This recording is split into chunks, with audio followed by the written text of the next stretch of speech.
ఏవో చాలా ఛానల్స్‌లోని, యూట్యూబ్‌లో వస్తున్నది. ఏది నిజమో, ఏది అబద్ధమో తెలియట్లేదు. ఆ లోకల్‌గా ఉన్న వాళ్ళనే కొంతమంది అక్కడ ఆర్మీయే చంపేస్తున్నదని. ఏమన్నా కరెక్టేనండి? మీ నోటీస్‌లోకి ఏమన్నా వచ్చిందా? కొంతమందిని ఫైర్ చేస్తున్నారు అది అని? లోకల్ వాళ్ళంటే మీరు పాకిస్తాన్‌లో అంటున్నారా? పాకిస్తాన్, ఇండియాలో అంటున్నారా? పాకిస్తాన్. పాకిస్తాన్. యెస్. తిరుగుబాటు చేస్తున్న వాళ్ళని. ఇప్పుడు అహా! ఇప్పుడు పాకిస్తాన్‌లో అండి 4 పాకిస్తాన్. మేజర్ రాష్ట్రాలున్నాయి. హ్మ్. బలూచిస్తాన్, సింధ్, పంజాబ్, ఇది ఎన్‌డబ్ల్యూపీ, ఏఎఫ్‌పీ అంటారు. నార్త్ వెస్టర్న్ ఫ్రాంటియర్ ప్రావిన్స్ అని. అందులో గూడా 8 రకాల ప్రాంతాలున్నాయి. వేరు వేరు ట్రైబ్స్ ఎన్‌డబ్ల్యూఎఫ్‌పీలో. ఇలా కాకుండా పాకిస్తాన్ ఆక్రమిత కాశ్మీర్ ఒకటుంది. అందులో కూడా మళ్ళీ ఇంకో చిన్న భాగం ఉంది. 5,000 చదరపు కిలోమీటర్లు చైనాకి ఇచ్చిన భూభాగం వేరుగా ఉంది. అక్కడ ఎవరు ఉండట్లేదు లేండి. సో దానివల్ల మనకు సంబంధం లేదు. ఈ బలూచిస్తాన్ ఏంటంటే వీళ్ళు పాపులేషన్ ఏరియా వైజ్ చాలా పెద్దది. తర్వాత వాళ్ళకున్న మినరల్ రిసోర్సెస్ ఇవన్నీ కూడా చాలా ఎక్కువ. గ్వాదర్ పోర్ట్ వాళ్ళ దగ్గర ఉంది. వీళ్ళు 1948 వరకు జాయిన్ అవ్వదలుచుకోలేదు. కింగ్ ఆఫ్ కలాట్ అని చెప్పి, నవాబ్ ఆఫ్ కలాట్ అనండి, కింగ్ అనండి. నవాబ్ ఆఫ్ కలాటు అసలు వాళ్ళతోటి జాయిన్ అవ్వకుండా ఇండియాలో జాయిన్ అవ్వాలని చూశారు. కాకపోతే అప్పుడు మనకు వచ్చిన ప్రాబ్లం ఏంటంటే మనకి ఎక్కడ సరిహద్దుల్లో కలయిక లేదు వాళ్ళతోటి.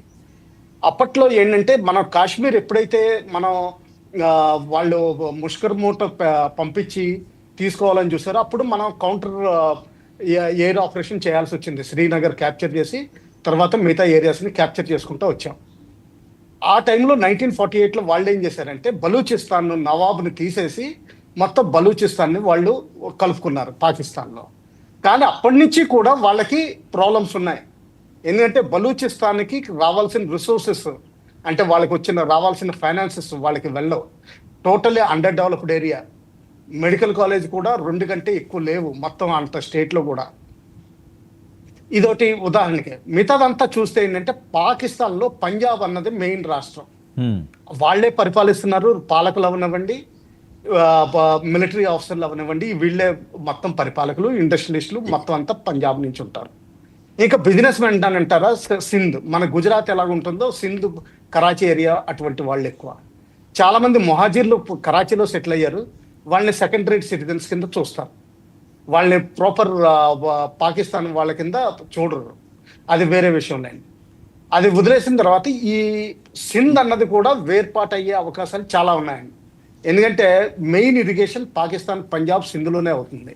ఎన్‌డబ్ల్యూఎఫ్‌లోను, పాకిస్తాన్ బలూచిస్తాన్లోనూ ఏమవ్వదు.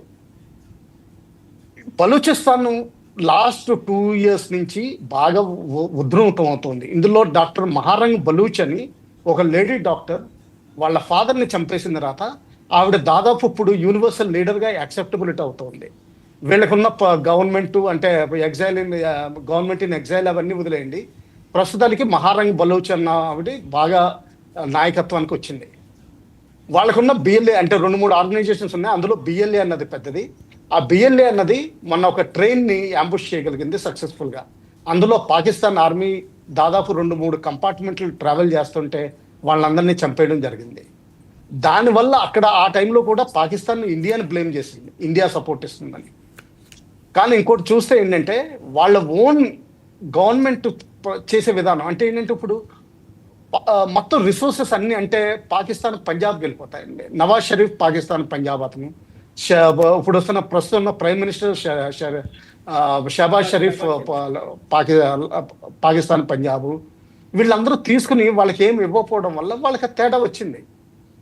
బహుశా ఇది అన్ని దేశాల్లోనూ ఎంతో కొంత ఉంటుంది. కానీ వాళ్ళల్లో విపరీతం అవడం వల్ల ఈ ప్రాబ్లమ్స్ వస్తున్నాయి. అలాగే టీటీపీ ఏంటంటే 1979లో ఎప్పుడైతే అమెరికా సపోర్ట్ ఇవ్వడం మొదలుపెట్టిందో పాకిస్తాన్ని రష్యాకి ఎదురుగా ఆఫ్ఘనిస్తాన్లో దాడులు చేయమని, అప్పటి నుంచి ఒకటి ఫండమెంటలిజం అంటే వాళ్ళకి కారణం ఏం దొరకలేదు. ఏ విధంగా కమ్యూనిస్ట్ని ఫైట్ చేస్తారు. అప్పుడు రిలీజియన్ వెతుక్కున్నారు. ఆ రిలీజియన్ వెతుక్కోవడం వల్ల ఏమైందంటే ఈ ఫండమెంటలిజం అన్నది జనరల్ జియా చాలా ప్రోత్సహించారు. మద్రసాస్ కొన్ని వేల వరకు మద్రసాస్ ఇంప్రూవ్ అయినాయి. యూత్కి నార్మల్ ఎడ్యుకేషన్ వదిలేసి మద్రసా ఎడ్యుకేషన్ మొదలుపెట్టారు. అది ఫండమెంటలిస్ట్ ఎడ్యుకేషన్. ఆఫ్ఘనిస్తాన్ పంపించడం, అలాగే వేరే మిడిల్ ఈస్ట్ కంట్రీస్లో కూడా టెర్రరిస్ట్ యాక్టివిటీస్ టేక్ ఓవర్ చేయడం. దీనిలోనే భాగంగా మొన్న హమాస్ని ఎల్ఈటి పిలిచింది. ఇది హమాస్ని ఎందుకు పిలిచారో దానికి సంబంధం లేదు. అంటే ఏంటంటే టెక్నికల్ ఎక్స్పర్టీస్ కొంచెం టెర్రరిస్ట్ యాక్టివిటీస్లో అడ్వైస్ తీసుకోవడానికి వాళ్ళు పిలిచినట్టున్నారు. ఇంకా అంతకంటే ఏమీ అనుమానం లేదు. సో ఈ టీటీపీ అన్నది ఏంటంటే పాకిస్తాన్ లో షరియా కంప్లైంట్ గవర్నమెంట్ ఏర్పాటు చేయాలని వాళ్ళ ఉద్దేశం. అంటే ప్రస్తుతం ఉన్న గవర్నమెంట్ ని తీసేసి